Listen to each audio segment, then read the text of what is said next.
কেন হবে না? আপনার কে কইছে হবে না?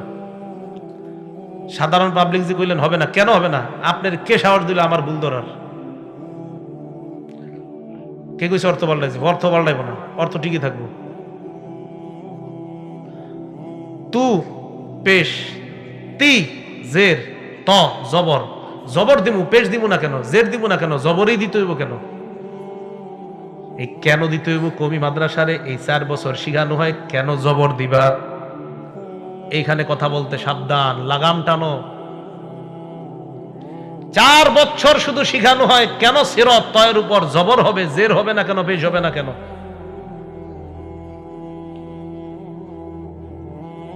বুঝেন না? কি বুঝলেন? 4 বছর শুধু দাঁড়িয়ে আপনি কোরআনের সব আয়াতের জের জবর উঠায় দেন। কওমি মাদ্রাসার আলেম মাওলানা যে হয়েছে তাকে লাগায় দেন জের জবর লাগানোর জন্য, বাস একের পর এক লাগিয়ে দিবে আরবি ব্যাকরণ অনুযায়ী। সুবহানাল্লাহ। আপনি সেখানে কথা বলতে গিয়েছেন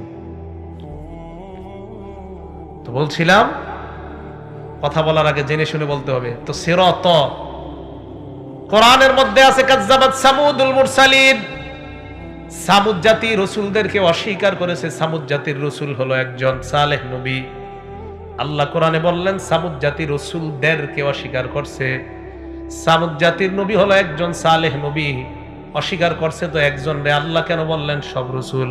জবাব দেন। তারা অস্বীকার করছে এক রসুল, আল্লাহ কয় সব রসুল। কাজ্জাবাত আদুনিল মুরসালিন, আদ জাতি অস্বীকার করছে সকল রসুলকে।